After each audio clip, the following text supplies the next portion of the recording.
Welcome back to another episode of the Jersey Boys podcast. Mike, it's great to have you back on again. How's everything going? Steven, good evening, sir. Pleasure to be here as always. Looking forward to UFC 227. Should be an action-packed card in California, top to bottom. Looking forward to breaking it down with you. Yeah, we didn't know if we were going to have you this week. Andrew may pop in. We call him Jiu-Jitsu Drew on the podcast, so he may pop in during. But yeah, let's get right started. The partners, just so that everybody knows, are our partners. Newsom MMA. You can get him on Twitter. He will put out all our stuff. And betmma tips. I know Mike posts some bets on there. I started putting some bets on there over the last 2 weeks. I got some Contender Series stuff going on right now. But they've also been very good. Mike, I know you use betmma tips. Do you want to talk anything about that before we Sure. I'm on Capertech and betmma.tips, and obviously Draftkings is my primary outlet as well. So I look forward to having some head-to-heads posted. Draftkings has some monster contests this weekend, and I like that they're adding to the prize pool. Really looking forward to this, the $10 contest. Yeah, I think I'm going to play 10 or 12 entries in that contest this week too. Not going to max enter like I did a few weeks ago. I lost too much money in that one. But all right, let's jump right into this card. So you told me coming on here we may be at odds. So I'm not really sure where you're going with this, but I guess I'll just throw some stuff out there and we'll see where we are. Okay. The first fight is Marlon Vera. He's 9.3K. Current odds are -500. And I don't know if I'm going to say this name right, but Woolige Buren. I think it's Woolige Buren. He is 6.9K plus 400. Based on who these guys have fought in the past, Marlon Vera has definitely fought the better competition. Buren fought once against Rolando Dai, and that fight was actually, I believe, at 145. He weighed in at 146. Dai weighed in at 148. It's actually a fight that I just watched probably about an hour and a half ago. That was the last fight I had to watch to finish tape study. So the one concern here is that Buren may be a heavier guy and actually taller than Marlon Vera. And Marlon Vera seems to be at 135. This fight is at 135. Seems to be a little bit taller than most of his opponents. He has some decent wins. But Buren was supposed to be fighting Karat Kandare originally, and then Marlon Vera came in here. So this is definitely a step up in competition for Buren, even at 135. My concern is I think Buren can kind of slow this fight down. He's a wrestler. He gets Chinese in on your wrestler. hips. Chinese wrestler, single leg, double leg. Did have a takedown out of the body lock. So I think that he can slow this fight down. I don't want any Marlon Vera. I think Marlon Vera is going to win the fight, but I don't want any Marlon Vera on Draftkings. We may be disagreeing already from the looks of things. But I don't think he's going to be able to get him out of there unless he's able to maybe get a submission. So I guess in a GPP format, but in cash, I'm not playing Marlon Vera at 9.3K. I don't think there's going to be enough strikes in here. But Mike, what do you think? You're making a whole bunch of faces here. Go ahead. Well, I'm just looking at his price tag, and also I watched the tape just like you did, and Buren, he's not afraid to spam takedowns all 3 rounds. He could land a few of them. We'll see. Marlon Vera, what shocks me when I was looking through Vera's footage, he's only 25 years old. Correct. And he's fought, Lineker and Kelleher and a bunch of other fighters. He's coming off of the Douglas Silva de Andrade fight where Andrade looked like he was, jacked beyond belief. And he held his own for 3 rounds. Vera did. He comes from a good camp. I see Vera getting a finish here. The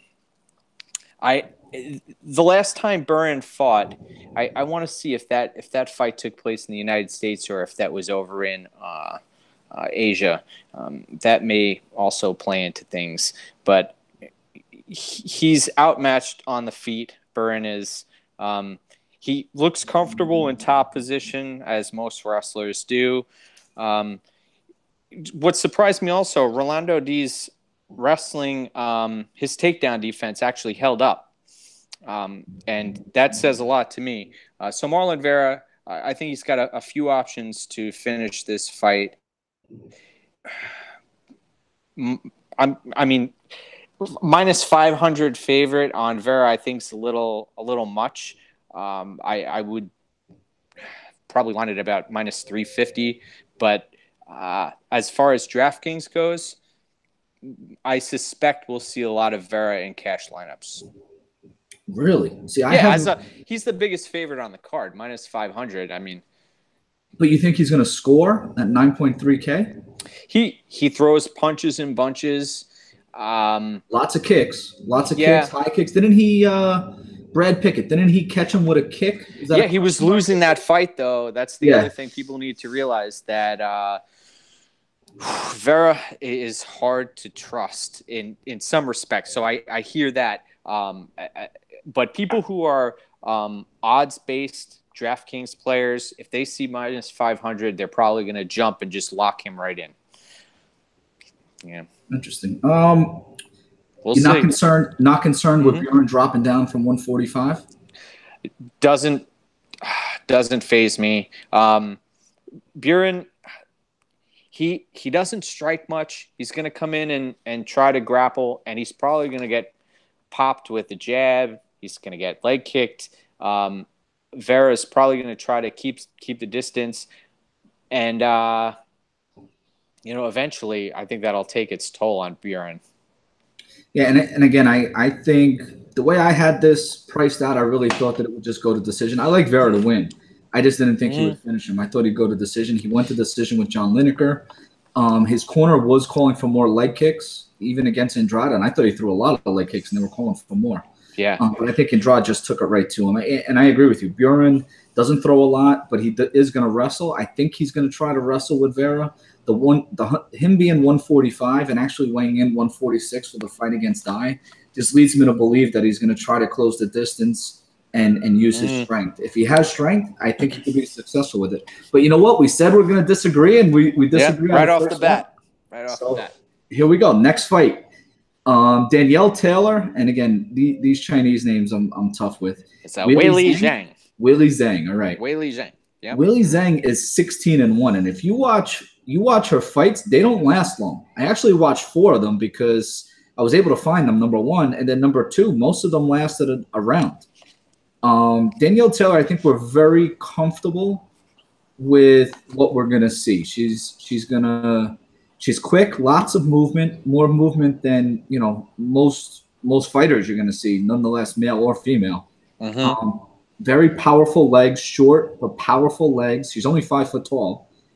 I think that's a stretch. I think she's actually shorter than that. Yeah, she may even be shorter than that. And I noticed in her weigh-ins, she usually weighs in under 115. So she's like 113, 114. She doesn't even get up to 115, which basically means she's not cutting much weight. Low leg kicks, which again, when you're 5 foot tall, obviously you're down there. Low leg kicks are good. She tries to set up her big right hand when she throws it. She doesn't throw it often though, maybe 4 or 5 times a round. Against J.J. Aldridge, she did try to come after her in the 3rd round, only because she was down on the scorecard. She was definitely down 2 rounds. She was taken down from the clinch, which I was actually surprised. I thought she would be stronger than J.J. Aldridge, but she actually took her down. Circles left, away from the power. So that's what you're going to get from Danielle Taylor. When you hit her once, maybe twice, and she usually gets out of there. She's in the pocket, out of the pocket, but she doesn't engage that much. If you look on DraftKings, she doesn't score very well. Now, Weili Zhang, on the other hand, 8.7K. I'm interested to see the competition that I saw. It's tough to some of the competition was just very bad. Some of them were pretty athletic, but I think she's going to destroy Taylor on the ground.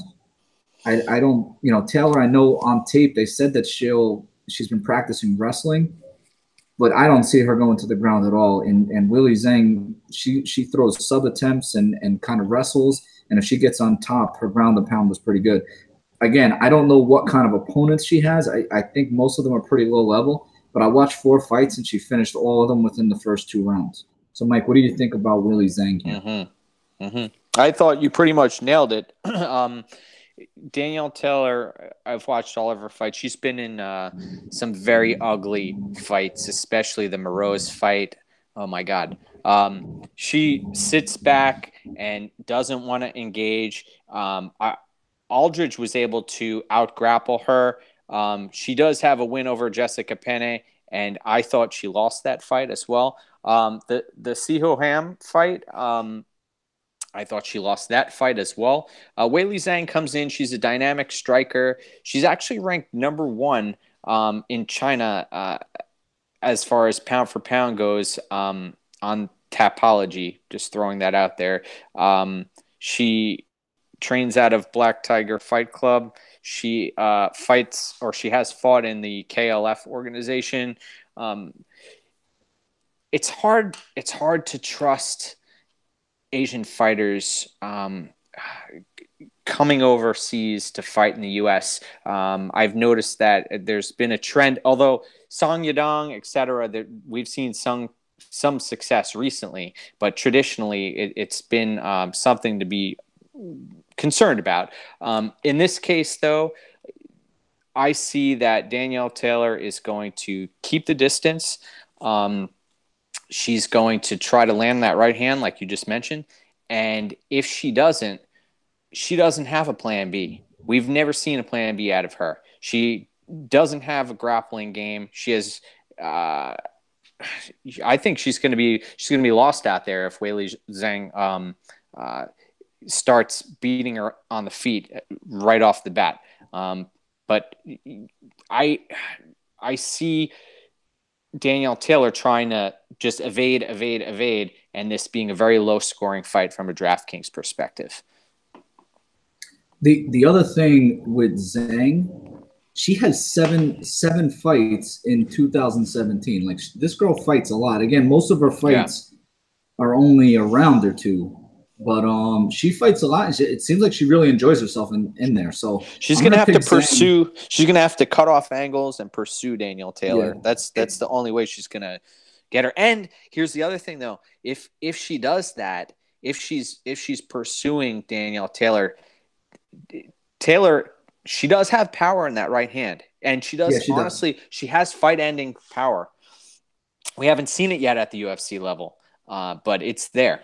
So just be careful. Be careful from the DraftKings perspective. I lost money in that Ham fight too when she beat Taylor on the cards.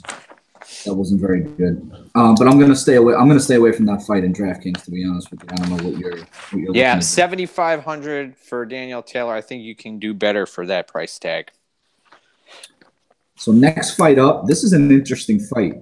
Tape study was interesting too, because I didn't remember Kang either at all when I watched tape on him. So Kyung Ho Kang came off a 3-year layoff. He's 7.6K and fought Guido Gennady, I believe that was in January, after that 3.5 year layoff, and was able to sub him in the first round. And then Ricardo Ramos, he's 8.6K, so he's the favorite in this fight. These guys match up very well in terms of height, size. They're very tall for 135. I believe this is at 135, right? They're both 5'9". Yep, 135. 72, 73 inch reach. Ricardo Ramos is 11-1, 2-0 in the UFC. He's got 1 KO and 1 decision. He knocked out Ayman Zahabi, I believe that's how you say it, Ayman Zahabi, who is Faraz Zahabi's brother. Faraz Zahabi was actually in the corner for that fight. And it was a good back-and-forth fight. Ramos was getting hit. Zahabi had a good stiff jab, hit him with a couple straight rights. So Ramos is hittable. The problem is I don't know if Kang is the guy to really be able to get those shots off.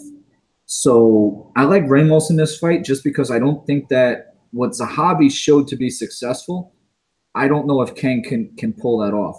Now, Zahabi, borderline probably was 1-1 going into that 3rd round and had Ramos up against the cage. Ramos, he kind of looked like he was in a bad spot. had his back to him and came with a spinning elbow, I believe it was, and just knocked him clean. Spinning elbow or spinning fist, and knocks Zahavi clean. So that was a really good fight. Ramos is still, and he's still only 22, 23 years old.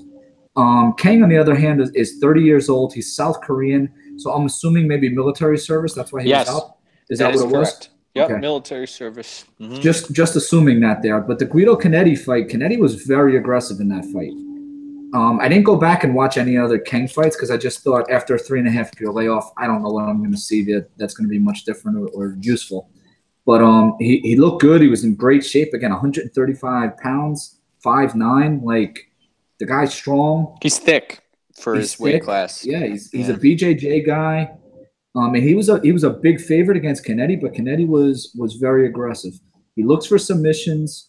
I don't know. I think Ramos. I think these guys are very similar fighters. Kang is a little bit stronger, but I kind of like Ramos just because of his. Why do I like him? I don't know. He's I not could chime in.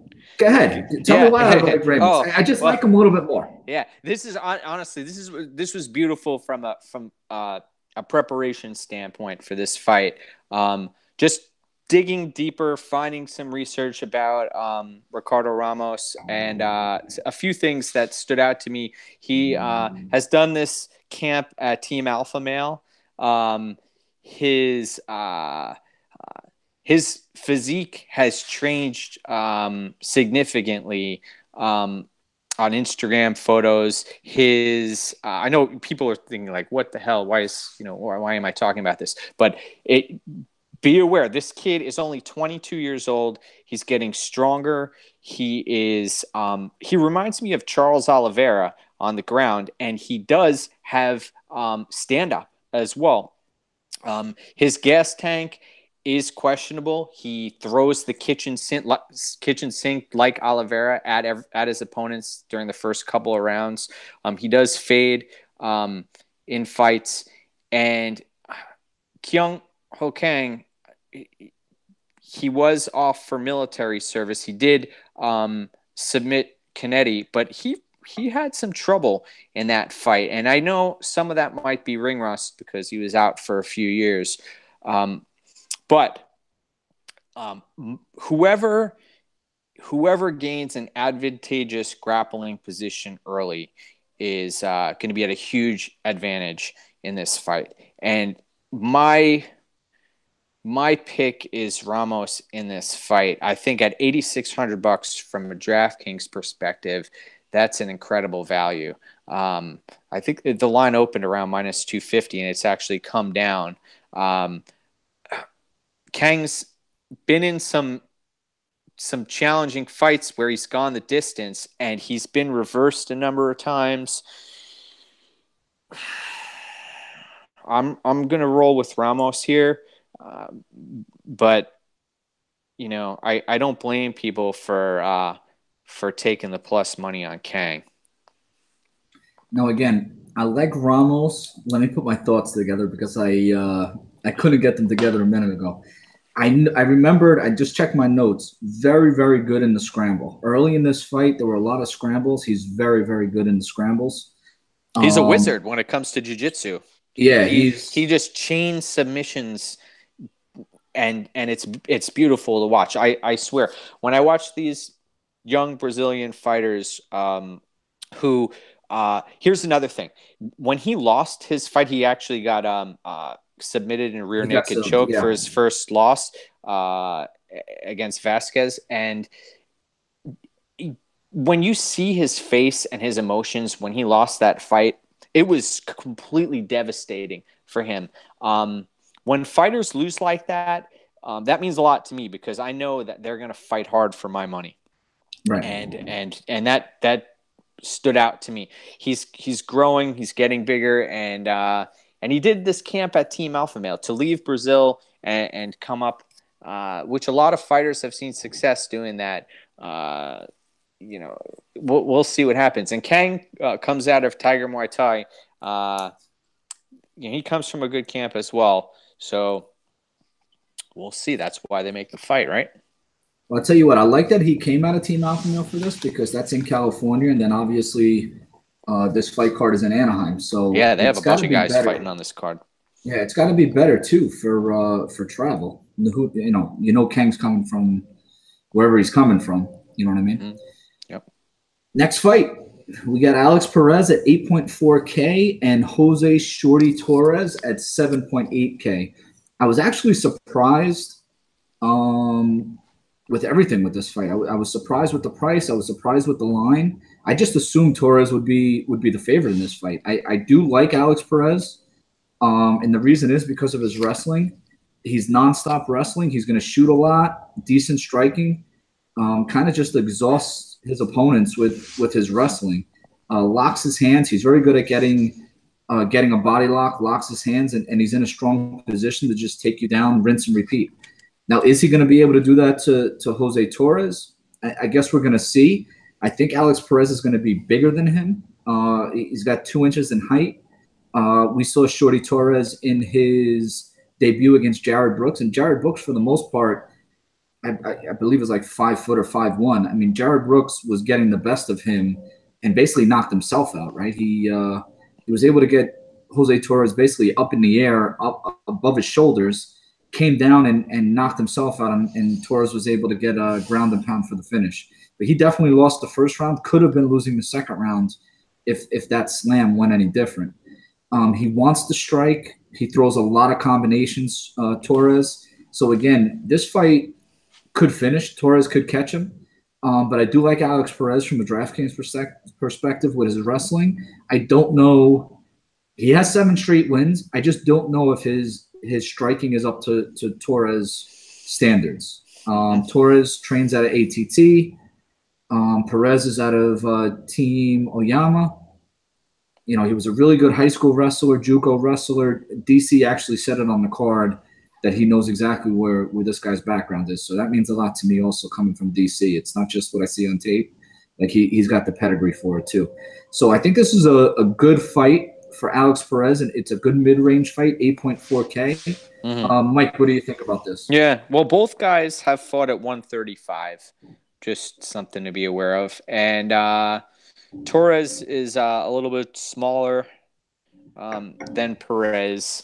Perez does come from the same camp that Marlon Vera fights out of. They can both grapple, and I got to be honest with Shorty Torres. I don't think we got to see the full scope of his abilities because he did come in and take that fight against Brooks on very short notice. He was cutting within weight. 2 weeks, I'm pretty sure. Yeah. So I think that explains, why he may have been beaten to the punch a few times during that fight.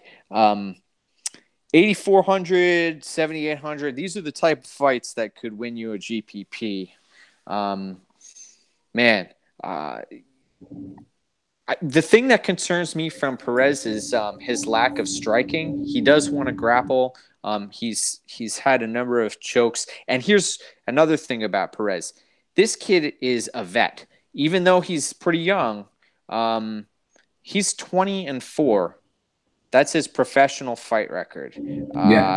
So you rarely see someone of his caliber as a prospect with so many fights on their resume here.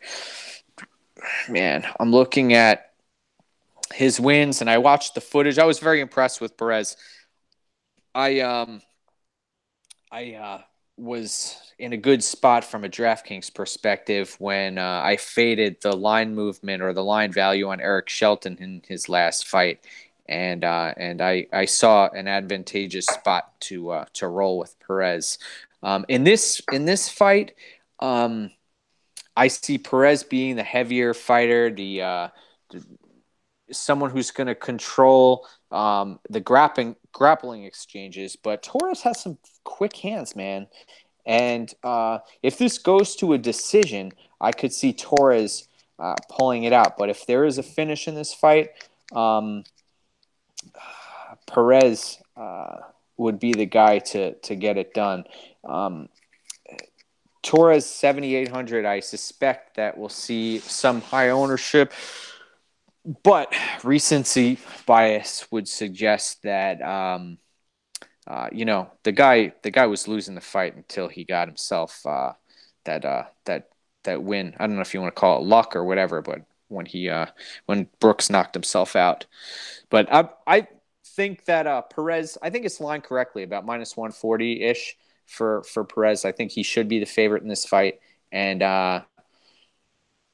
looking forward to it. California guy too. Yeah, he is a California guy. Went to high school in California and a JUCO wrestler. My concern with Shorty Torres is just, let's see. Did he handle Jared Brooks wrestling last time? No, again, he got out wrestled. He got out wrestled. So again, now go to Alex Perez. You just brought up the Shelton fight.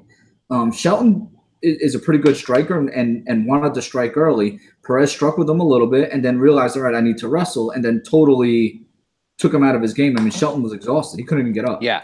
Yeah, so but Brooks, just something to be aware of about Brooks also. He is one of the elite high school wrestlers that came out of the he was one of the highest recruited high school wrestlers in the country, and he got derailed I believe due to some behavioral stuff, but he is an incredible wrestler. So I don't put too much stock into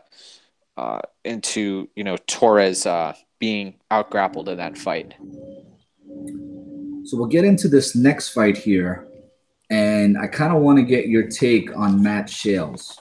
So it's Shaman Marias and Matt Shales.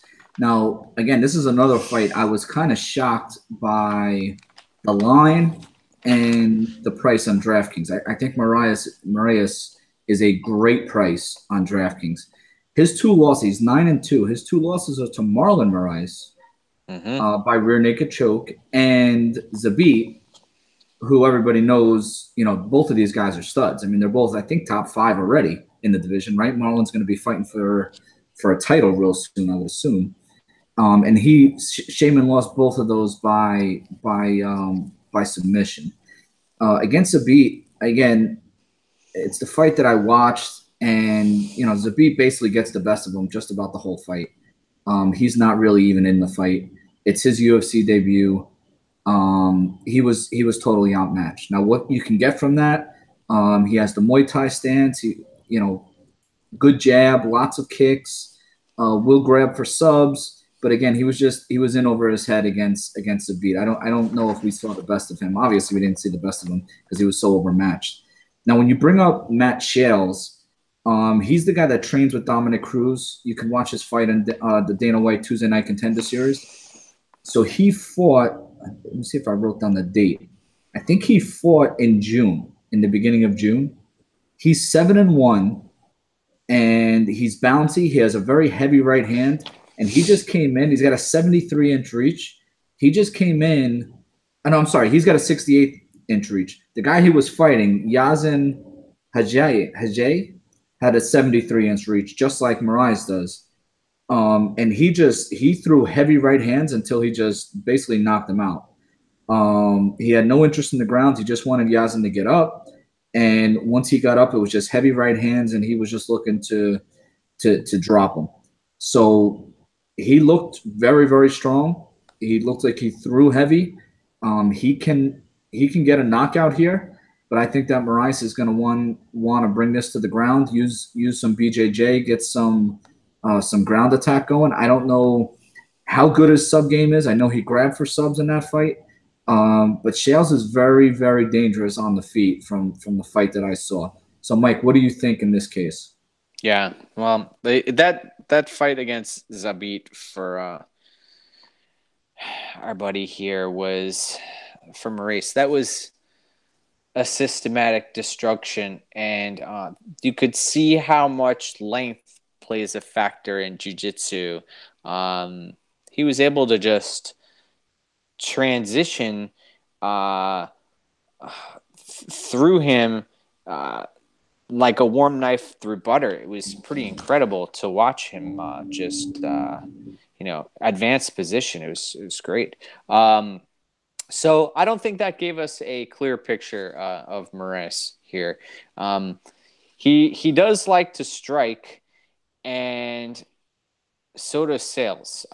The footage I watched of Sales, it's weird. I saw him almost be robotic at times, and seemed like he was holding back, and it looked like he was sparring. And then there were other times where he would throw the kitchen sink at people. So I guess that's what you get when you have a 24-year-old young man in the cage. So I don't think he's completely evolved yet. This fight, I think we're going to see some low ownership between 8,300 for Sales and 7,900 for Moraes. It's one of those fights that could win you a GPP. I don't, man. I want to look at the odds to see what this fight says as far as finishing goes. I'm pulling it up right now. Yeah. Fight doesn't go to a decision, minus 135. So the bookies say that it will finish. So, man, it's lined minus 110 across the board. It's pick 'em fight. Yeah, it's a pick 'em now. Yeah, both of these guys are going to come in fighting strong and fast. And Sales, I don't know what to expect out of him. We'll talk about Montel Jackson in a few minutes, and he's kind of in the same boat. Very similar. There's limited footage on these guys, and you do take risks. So if you have the bankroll to throw out a few extra lineups that have these guys in it, it makes a lot of sense to do something like that. But cash games, I suspect with the Aldana Correa fight being scrapped, people are gonna move towards those fighters to fill out their lineups. So tough fight to call. I'm not going out on a limb to make a pick here, but I say it will be relevant in Draftkings. That's my take. I do agree with that. And again, I'm gonna go out there and say I like Moraes. I think he's been in the cage with better fighters and is, I don't want to say has held his own, because Zabit really just destroyed. I wasn't able to watch the Marlon fight, but the fact that he's matched up with these guys, I think, says a lot about what they think about him. You know what I mean? He wasn't just a lamb being sent to the slaughter. He has potential. You know what I mean? Yeah. I think they thought that against Zabit, I think they thought that he was going to have an easier way. Zabit just totally dismantled him. But again, when you're talking about Zabit, this is somebody who grew up in Russia, right? Dagestan, Russia, and basically went to like combat school. Like, think about you going to like some stud academy here in the States to play basketball, football, baseball, whatever. He went to a combat school and basically was growing up doing this stuff all day. So these guys they got a lot of training to be able to hold their own in the ring with him. So as you just said, the next fight was supposed to be Aldana and Correa. I actually did watch film in this, but that fight is out for now. I don't think they're even finding an opponent for Aldana. Is that correct? Or I'm unaware, but to be honest, I'm okay with it being scrapped. Okay, so the next fight, we have Ricky Simon and Montel Jackson. Yep, it's Simone. Ricky Simone. Yep. Ricky Simone. Ricky Simone. So I was at UFC Atlantic City when the controversial finish with Merab. I was in press row. We had no idea what was going on. We thought that Simone was going to win a 29-28 decision. Merab was going to win a 29-28 decision. We gave Merab the first two rounds and Simone obviously with the third round. And then they came out and said that Simone won it from the guillotine, I guess, that he held for almost a minute. And then they basically called it after he popped up and then popped back down and he was out and he wasn't out. I don't even know what happened there. But basically, Simon won his debut. He's 13-1, 1-0 in the UFC. Half his fights have finished. All right. He only lost that one fight by rear naked choke. I don't think that's what Montel Jackson's going to bring to the table here. Montel Jackson has a wrestling background, big left hand. So he's southpaw. He's got power in his hands.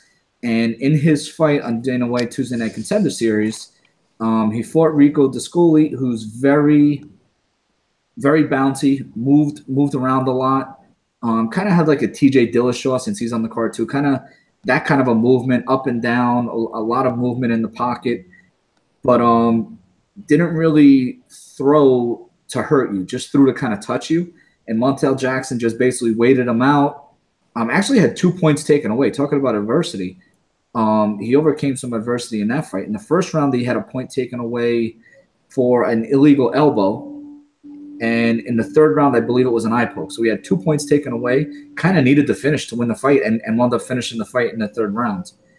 I think Ricky Simone is a little expensive on DraftKings at 8.5K.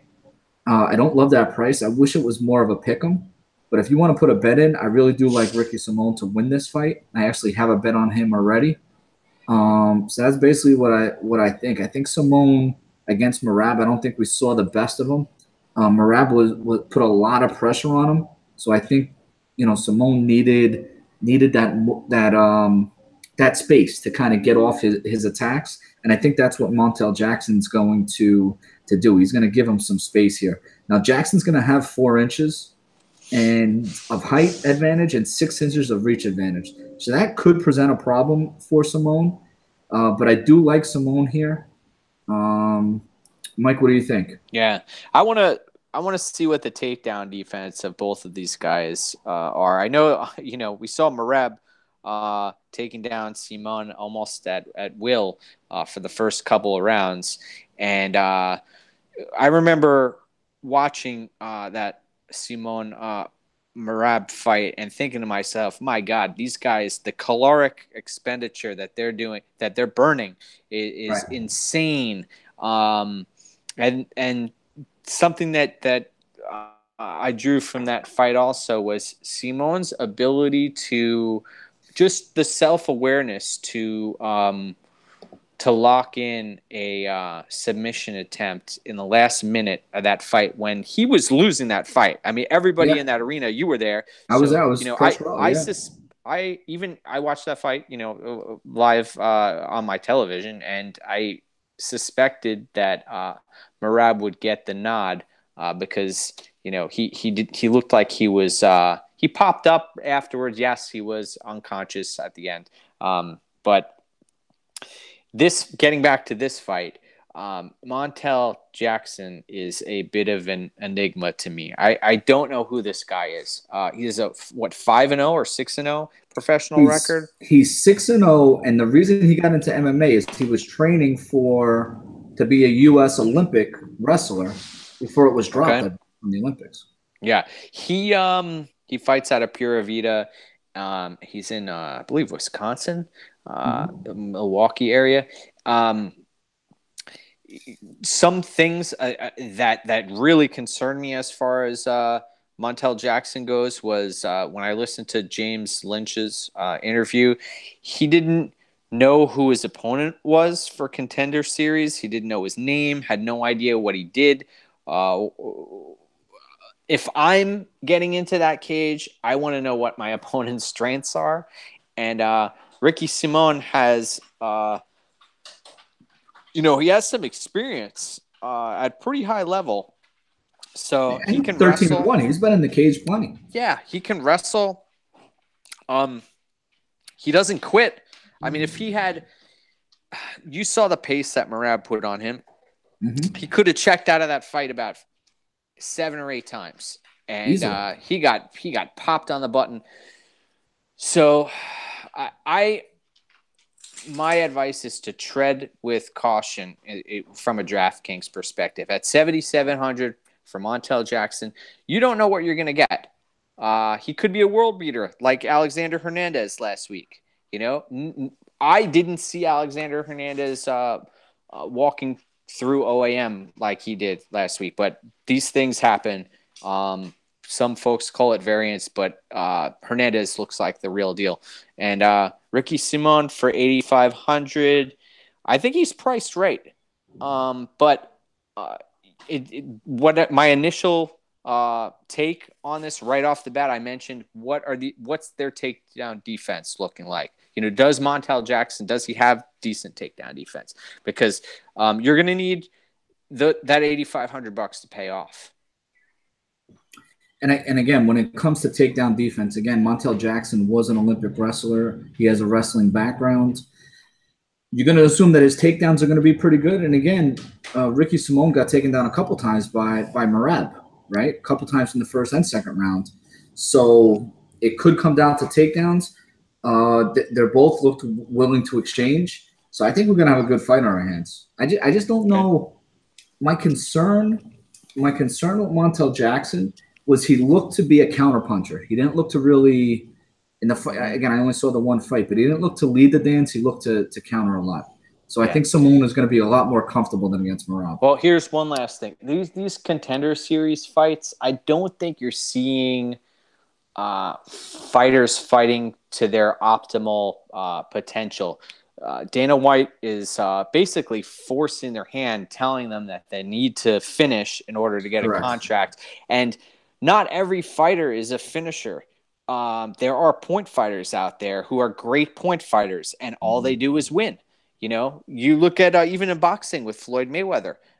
Imagine if he was in a Contender Series fight. You know, would he push the envelope and try to knock someone out, or would he just coast? So it's something to it's concerning to me, you know, because when I watched that tape on Contender Series fights, I don't take a lot of that stuff seriously. I don't think we're seeing the real version of some fighters. Unfortunately, though, in some cases, it's the only tape we can get. So, true. And when you're 5-0 or 6-0 as a professional, and you're asked to invest your hard-earned money in DraftKings, you know, what are you doing? So, well, I think we wrapped that fight up as best as we could, considering. Yeah, considering. And again, this fight I'm excited to see. There's a bunch of fights here that, you know, they're going to be exciting. Pedro Munoz is 8.8K. Brett Johns is 7.4K. Now, Brett Johns was 15-0 going into UFC Atlantic City, and Aljamain Sterling got the best of him and basically beat him. I think it was unanimous 30-27. I'm pretty sure he won all 3 rounds. Aljamain looked great. He looked absolutely fantastic. And Aljamain was coming back from that, I believe, that Marlon Moraes head kick that knocked him down. So knocked him down, knocked him out, and then came back to beat Brett Johns, who was 15-0. Munoz is pretty good. You know, his losses are to some of the studs in the division. He lost to Sun Sao, he lost to Jimmy Rivera, and the last time out he lost to John Dodson, who can kind of beat almost anybody because of the way he fights. You know, he's very fast. He creates a lot of problems, and he created enough problems for Munoz where, you know, he won the first round. I believe he probably won both first and second rounds. So now Munoz has to come out of character to go after Dodson, and, you know, just didn't have a lot of success there. So it's not that I'm throwing the fight out. It's just I know that fight is not the fight that Brett Johns is gonna. That's not going to be his game plan. Mm-hmm. So Munoz, what I can see is he can get a sub first or second round in this fight against Rob Font, who had a 7-inch reach advantage. Good low kicks, uses his jab, was able to sub Rob Font, which I hold as a very highly regarded win. I really like Rob Font. He hit Font with some really good 2-piece combos, body hooks, and used the guillotine. You know, tap that on real quick. Johns, he went for a lot of takedowns, grabs for takedowns. He has good boxing, throws a lot of jabs with a hard right hand, 2-piece combos, does some spinning stuff, tried to get Aljamain with some spinning stuff. I just didn't think he was very effective in the Aljamain Sterling fight. I really expected more out of him, especially someone coming in at 15-0. I think he kind of coasted a little bit, and Aljamain, I think, was very, very focused on just winning a fight after what happened in the Marlon Moraes fight. So maybe it wasn't the best Brett Johns. Maybe he can be better than that fight. But I just feel like, is he as good as a Sun Sao? Is he as good as Rivera? Because not for nothing, but Munoz is scoring split decision wins. These guys are beating him by split decision. So he's actually winning 2 out of 3 rounds against some of them on some of the scorecards. So I kind of like Munoz to win this. 8.8K. If he doesn't get that sub, I'm a little concerned in a GPP. I don't think there's going to be that many ground exchanges. I don't think he's going to get that many takedowns. But I do like Munoz to win this fight. But Mike, what do you think? Sure. Man, the tide has turned on Brett Johns. Most folks out there, I'd say it was split, 50-50 in that fight, the Johns Sterling fight. And now he has one loss, and people are just writing him off. He's when I see this fight playing out, yes, Pedro Munoz has the guillotine in his back pocket that he could use at a moment's notice, and Johns, he's a very, very aggressive wrestler. I don't see either of these fighters keeping distance. Munoz is a low output guy. He's heavy. He's missed weight in the past, and Johns is to be honest, he appears pretty small to me for 135, and he looks soft for that weight class. Usually, these guys, when they're 135ers, they have more muscle mass to them. So I suspect that Munoz is going to be the stronger fighter. That he's gonna that Johns. I mean, how can Johns not respect Munoz's grappling ability? That's my question. What kind of game plan is Johns going to implement? Is he going to try to pepper Munoz with strikes at distance where other fighters have been successful, like Stasiak?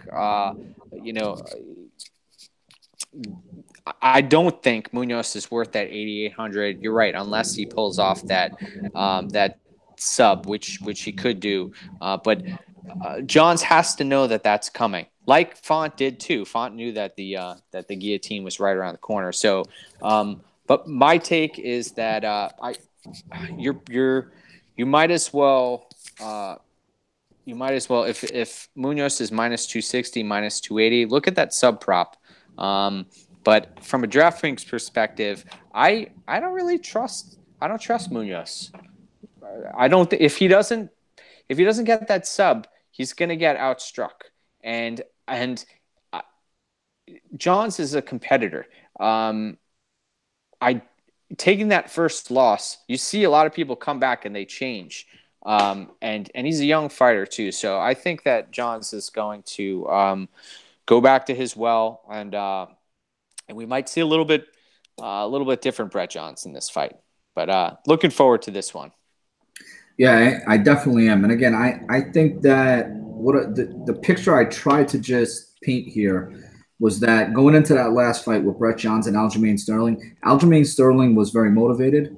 Brett Johns was kind of coasting a little bit, and I think that's going to switch here. I think Brett Johns is going to be very motivated coming off that first loss, getting that first L. And I think everybody needs that. But by the same token, Pedro Munoz, Rob Font had a 7-inch reach advantage. Johns basically has a 6-7 inch reach advantage. So he's fought these kind of guys before. And again, how does he lock in against Font? I think he hurt him with a big left hook and was able to hurt him and then get him down. But I don't know. We'll play both ends, but I kind of like it as more of a GPP fight for Munoz and maybe a cash fight for Johns. This next fight coming up here is going to be a barn burner. Yeah, I think it's going to end early. I don't know what the prop is to end early. It's got to be minus 350 or higher. But Thiago minus Santos 400. Minus 400. So Thiago Santos is 9.2K and Kevin Holland is 7K. Now, Kevin Holland, I remember watching him on Contender Series. And again, we just had a little back and forth about Contender Series. But he kind of came out in Contender Series and kind of just went through the motions. I'm surprised he's here. I'm surprised he's on the big stage already. I didn't like the way he fought. I didn't think he came out to get a knockout. I didn't think he really concerned himself with winning. And I believe he was a minus 1,200 favorite in that fight. I watched that fight against Will Santiago. I think Kevin Holland has good skills. He's very athletic, good movement. uses his kicks well, can kind of throw punches from different angles, throws like a hammer fist punch. He fights safe, but Yeah. there's no way you can fight safe against Diego Santos. You No, can't and fight safe. even Will Santiago, again, I think Kevin Holland was kind of messing around a little bit in that fight, and Santiago kind of he Yeah, connected a few times with him. he did. And when Santos connects with you, he puts you down. He put Anthony Smith down. I was kind of surprised. I was all over Santos against David Branch down in Atlantic City again. And Branch caught him with a clean shot. Didn't even look like it was that hard, but it was right on the chin. Knocked him right out. Santos has good footwork. He bounces in and out a lot. Good kicks, front kicks, left question mark kicks. He's 17-6, 14 UFC fights. He's got plenty of experience in this fight. 8 straight wins have finished. So again, that minus 400 finish inside the distance prop. Of those 8 fights, 5 of them he won, 3 of them he lost, but his last 8 fights have all finished. So I'm going to say this fight is going to finish. You're going to probably want to pick one of these guys on your GPP lineup. I would assume most people are going to probably play, if you're playing 10 to 12 GPP lineups, you're probably paying 100% of this fight. So, Mike, what do you think? Yeah, well, Diego Santos, if you do that, just buyer beware, because he does put himself in some very, very vulnerable positions. I think it was in the Anthony Smith fight. He ended up in mount about 10 seconds after finding himself in almost a fight-ending sequence. So Branch is coming off of the knockout loss, and I wonder how that's going to affect him. That losses like that affect fighters differently. I don't know if he has it in his DNA to be tentative and for there to be a feeling out process here. Mearshart and Santos, that fight, we're not going to see grappling exchanges here. I think that's pretty safe to say. Holland, the thing that concerns me about him is if I'm owning him, is it takes him a while for his punches, since he's so long, to get to where they need to be to connect.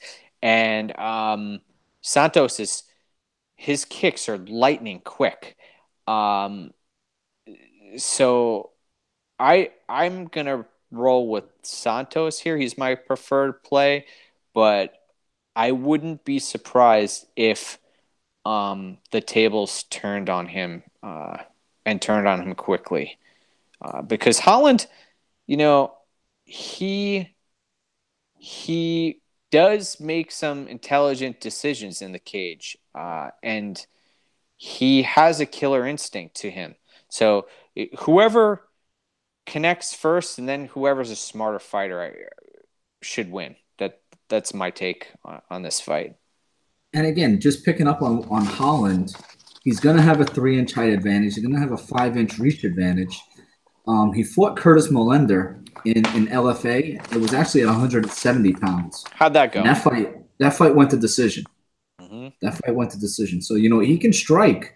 But again, against Will Santiago, I think he was messing around too much. He comes in with his hands down, and Santiago, hit him with some power shots right in the face. And if he's going to let Santos do the same thing, I mean, he's going to wind up getting himself knocked out. But again, in my opinion, you got to play this fight 100% in GPPs. Santos or Holland, somebody's going down.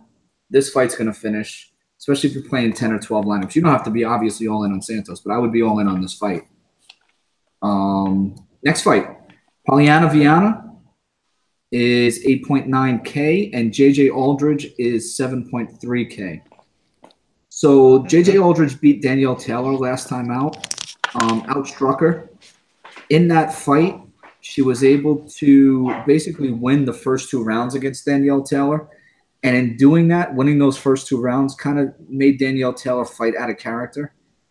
Polyana Viana, I do like a lot in this fight. She's 8.9K, minus 265 on the betting line. She's 10-1 and lots of finishes. She has subs, she has KOs. of those 11 fights that she's fought in, 10 of those were finishes. Never won by a decision. So the one loss was by decision. I don't know if JJ Aldridge is going to be able to hang in there. She does train with Rose Namajunas in Denver, Colorado. She's 6-2, 2-1 in the UFC. 3 of her fights have gone to decision in the UFC. So for this fight, it's kind of Vienna's going to push the tempo. Her Muay Thai, Jiu-Jitsu. I think she's a Jiu-Jitsu world champ. She's a finisher. She just can finish these fights. I don't know if Aldridge is going to be able to strike and keep her at the end of her jab and at the end of her punches for 3 rounds. So the fight doesn't go to decision. Prop is plus 145. I kind of like that prop. Last week I was all over all 3 girl fights, female fights to go to decision, and they did. This week I'm kind of looking at some of these female fights to finish. So I think Vienna can get the finish here. Be real aggressive, and again, armbar, guillotine, good ground and pound, will mount, rear naked choke. Like she's got it all in her arsenal. So she has plenty of ways to get Aldridge down. And the thing with Aldridge too, she's just as long as Vienna, but that just means that there's more for her to grab. So Vienna can grab an arm, can grab a neck. She kind of has that body that she's willing. She's not willing, but she's able to be submitted. So I kind of like Vienna to get another submission here. But Mike, what do you think? Yeah, I'd be more confident in Vienna if this fight was taking place in Brazil. Aldridge, what impressed me about her is the way she was able to take down Danielle Taylor. I didn't expect that to happen. And Vienna, she is a pretty aggressive grappler. I wish I could have seen some more striking from her because Aldridge, if this fight takes place in space, she, I suspect, will have an advantage on the feet. But for $8,900, this is another fight. This could be a GPP winning play here. If you're dropping down from DJ, Marlon Vera, Thiago Santos, Moicano, and then the fight that was scratched, Aldana, to Vienna at 8,900.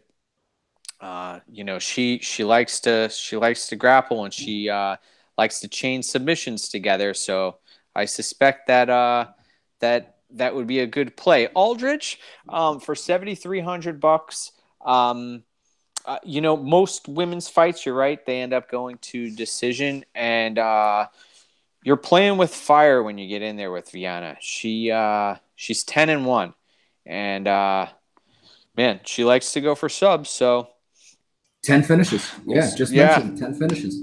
There we go. So it's a good fight to target on DraftKings without a doubt. Do you like Aldridge at all? I'm seeing on Twitter, I see a lot of guys who are they see that plus 200, plus 235 number, and they're gravitating towards it. But I don't see a killer instinct from Aldrich, and if she doesn't land, if she doesn't finish the fight, I don't see her winning a decision. How is she gonna? I don't see her getting a sub. I don't see her winning a decision. So it's tough. Yeah, I agree with that. Next fight here, Renato Moicano and Cub Swanson. Very, very surprised by the line, to be honest with you. When it came to Moicano, I really think that he should be undefeated. He lost to Brian Ortega, and basically had 2 rounds that he won.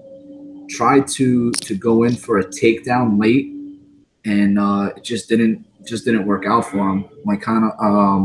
Ortega was able to slap on a guillotine, I believe it was, to beat him. I covered UFC 223. Big fight on that card was Moicano and Calvin Kattar. Kattar came off the big knockout of Shane Burgos, and Moicano just totally, Kattar's face after that fight, he walked right past us, and he was, he kept sticking him with that jab, and Moicano is an outstanding striker, and I just think that that's where this fight's going to play out. Cub Swanson lost 2 in a row. He lost to Brian Ortega. Ortega was able to get him in a sub, and he lost to Frankie Edgar. I was at that fight too in UFC Atlantic City. Those guys aren't stiffs. No, they're not stiffs, but Swanson didn't really exchange with Frankie. You know what I mean? I thought that he would at least come after him, especially since Frankie beat him the first time. Like you should be real motivated. You know, it was in Jersey and stuff, but he knew that takedown was coming. You know, that was a tough fight for Swanson. I'm surprised he took that fight, but I'll continue. No, I mean, and I think he took the fight because Frankie wanted a fight in Jersey, and they had something dropped off the main card, right? Didn't they have Borrachino was supposed to be on the main card with who was it? They just fought like 2 weeks ago. Hall, with Uriah Hall. That fight dropped off, and then Frankie jumped on with Cub. But I'm a little concerned with Cub. I know he just re-signed. He's 34 years old. He just re-signed with the UFC. He's going to throw caution to the wind in this fight, man.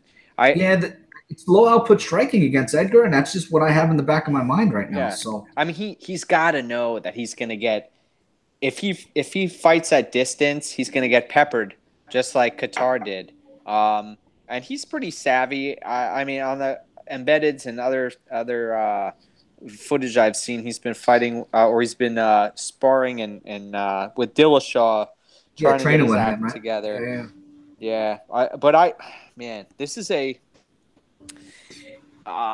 one of those fights. You know, Moicano opened at what, minus 165, something like that. Now it's shot up to minus 400. Yeah. Wow, I wish I would have hit minus 165. Yeah, and but I suspect. Well, actually, I don't know. Maybe the line will drop a little bit before fight time. We'll see. But Moicano, high output, right? And he does have jiu-jitsu up his sleeve. I know he was subbed by Ortega, but he's got a few options out there. Swanson, he is like a Cub's a BJJ black belt, right? Yes, he is. But how I always wonder what fighters think when they see the Vegas odds and they see people giving them no shot.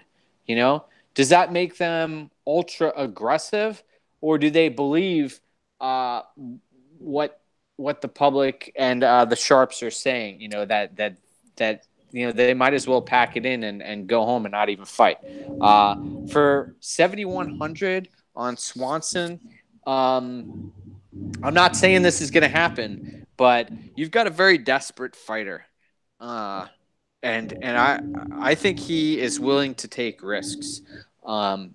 So Qatar, you know, he's fought some dangerous fighters as well. I mean, he fought a prime Jeremy Stevens and ended up coming out unscathed with a victory, which is a huge feather in his cap, and that blew me away.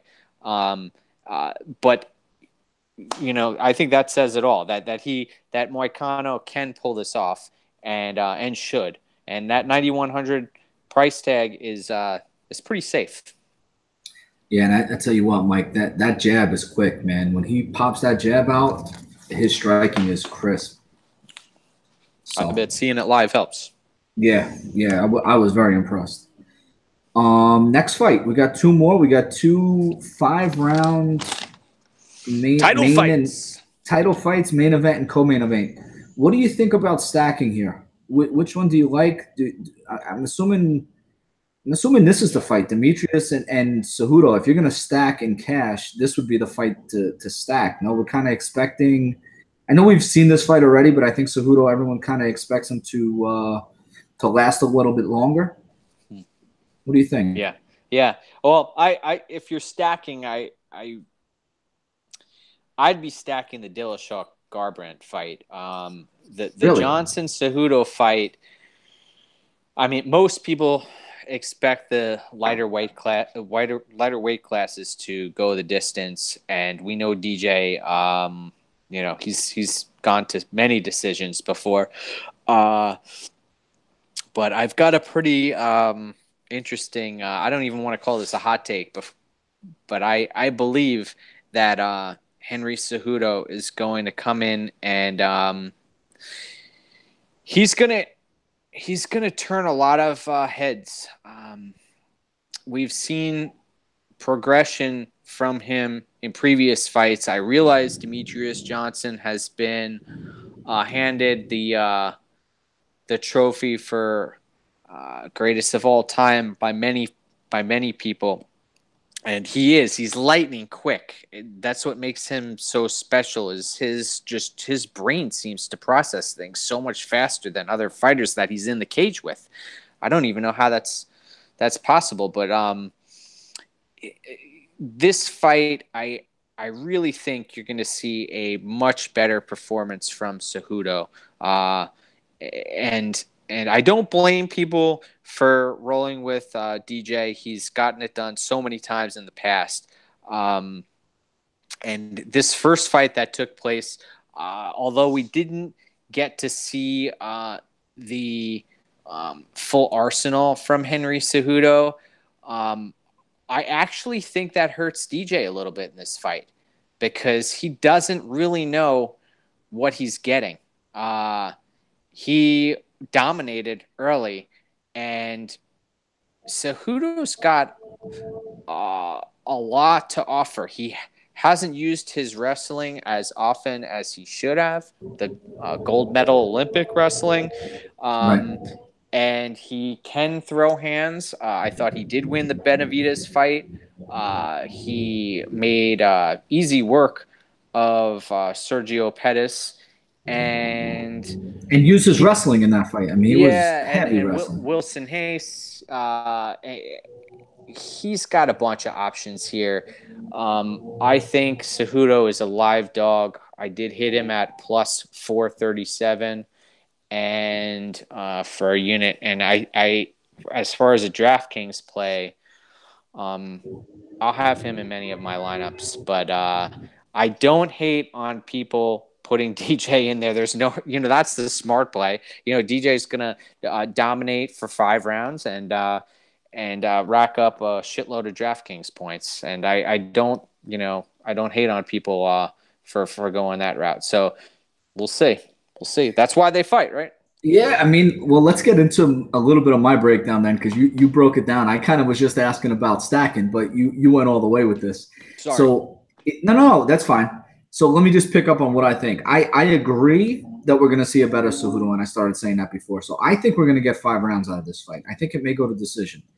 If it goes to decision, can Cejudo score well? Of course. I mean, he did take DJ down in that first fight, right? DJ popped back up. So again, are we going to have kind of a rinse and repeat? Cejudo's going to try to go for takedowns. Is he going to get 5 takedowns? I mean, that's 35 points. Even if he loses, that's 35 points. Mm-hmm. Now, if he gets him down and he's going to try to win this fight, obviously you have to get strikes in the ground. So I think Cejudo is very safe from that perspective. He was on the Ariel Helwani podcast last week. I don't know if you saw that interview, but he's really talking up what he's doing in training, how he's training his body. They're doing like urine tests and blood work like hourly, taking his numbers, his blood sugar, his everything. Like they're doing everything to make sure he is a finely tuned athlete. He's had some really tough cuts to 125. And I was going to say that I think that's the motivation because he's got to make 125, right, to even be eligible for the belt. Right, correct. You mean championship weight. Yep. Yeah, so he needs championship weight for this. So I think we're going to see a better Henry Cejudo. I do like it in cash. I like the stack in cash. Again, Demetrius Johnson, 13 straight wins. He's undefeated at 125. He's never lost, right? The 2 losses, Dominic Cruz and Pickett, were both at 135.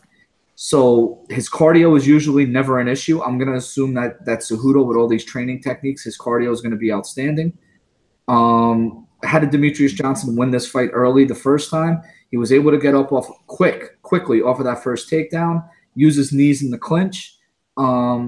He just always seems to be a step ahead of everybody, as you mentioned before. So what do you think about a double stack with the 2 main fights? Since you kind of went there with the stack, wow. Do you just not like this stack? Wow. Cash. Again, we're talking cash. Yeah. No, it's funny that you mentioned this. I've only double stacked once. I think of Wendy's every time we mention the double stack, by the way. I only considered double stacking once Yeah, and didn't, yeah. and it actually would have paid out. Yeah, I could see, honestly, I could picture, somewhere between 115 and 130 points each of these fights. That's 260 points for 4 fighters. I don't know. Then you got to get 2 other fighters that are going to put up, 75, 80 points each. You got almost a 400, 420, which is, that'll probably get you cash in DraftKings. So I, I, man, it's risky though. You're taking 2 losses if you're double stacking. Just be aware, if you do that, you're taking 2 losses. Well, the other thing too is I think that this fight is going to go 5 rounds. So let's just get into that next fight and figure out where's this fight going. So you get TJ Dillashaw and Cody Garbrandt. These guys, I believe, right now are at a pick'em price, minus 115, minus 105. TJ on DraftKings is 8.2K. Cody is 8K. Did you listen at all to the UFC conference call today? It was about 6 o'clock this afternoon. Enlighten me. All right. So on the conference call, Cody, first of all, TJ is just trying to talk a lot of shit, and he's very uncomfortable. It doesn't come across in a very comfortable way for TJ. He's not a natural trash talker, and we actually saw that in the Dominic Cruz fight. I mean, he was getting verbally, just torn apart, and he ended up winning that fight. No, I'm talking about TJ. TJ was very uncomfortable. Oh, okay, all right. With the trash talk.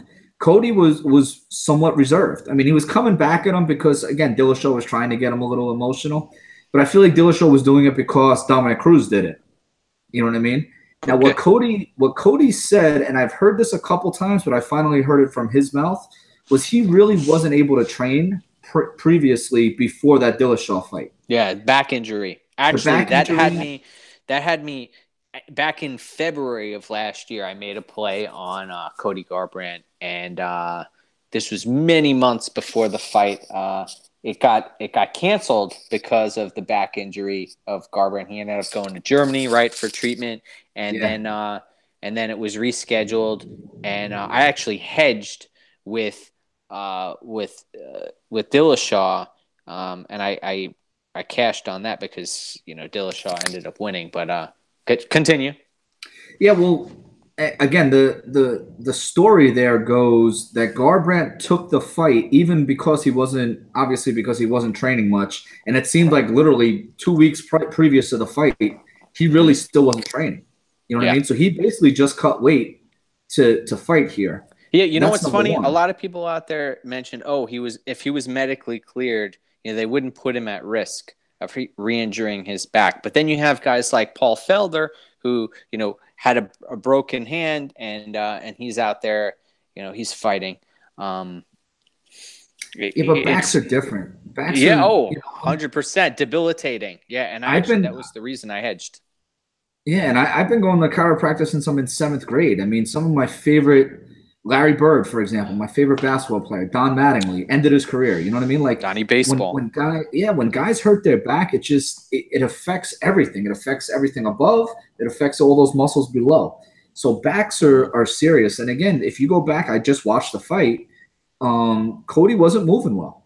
You know what I mean? So I went back and watched the fight after I watched the interview or listened to the interview. And again, they said Garbrandt took the fight because he needed the money. And again, he had just won the belt. He didn't have a lot of big time fights on his in his career so far. He got married. He was having a baby. That's why he took the fight.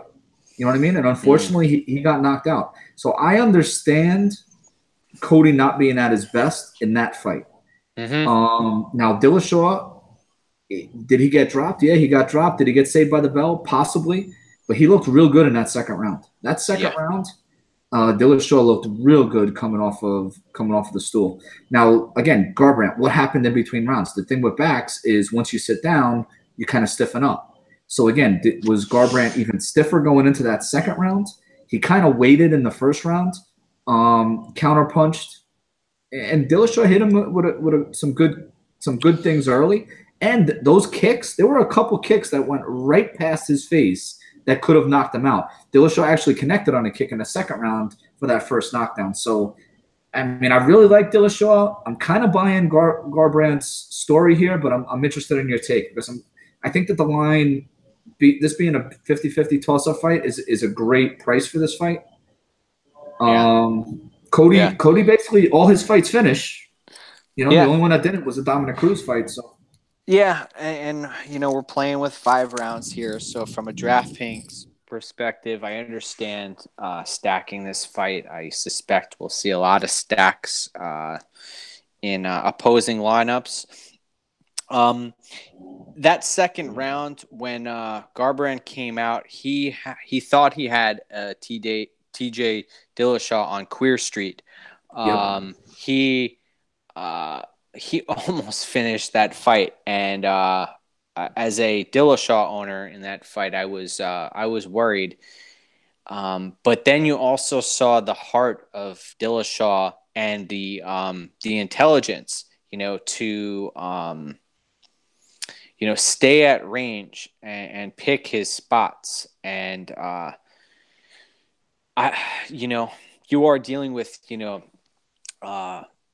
a meathead here in Garbrandt, who's incredibly skilled, but he is visceral in some of his techniques. Like he was. Here's the other thing we need to be aware of. Team Alpha Male is going to do an incredible job of coaching him up. Right? There's no doubt about that. Ludwig is going to do a great job of coaching up Dillashaw, but to me, the better athlete and the more powerful puncher with fight-ending ability, although Dillashaw ended it the first time, I am siding with Garbrandt in this fight, although I was on Dillashaw the first time.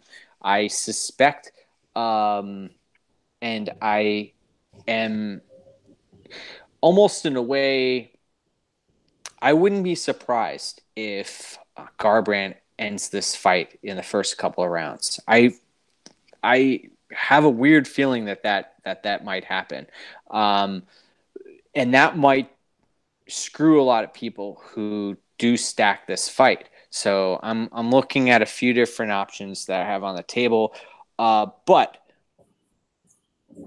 rational thinking says that this fight will go a few rounds and that it will be a high action fight. I swear I've done so much tape study on these two, and at the end of the day, whoever, they're going to throw a lot of strikes and there are going to be a lot of DraftKings points. Somebody is going to come away with a victory, and I don't see this as much as people expected to go the distance. I suspect that it's not going to. That's my take on it. I think that their chins are going to be out there, and there's going to be a little extra on these punches. I know that Cruz went the distance, but if they rematched, I don't think Cruz would be able to go 5 full rounds this time.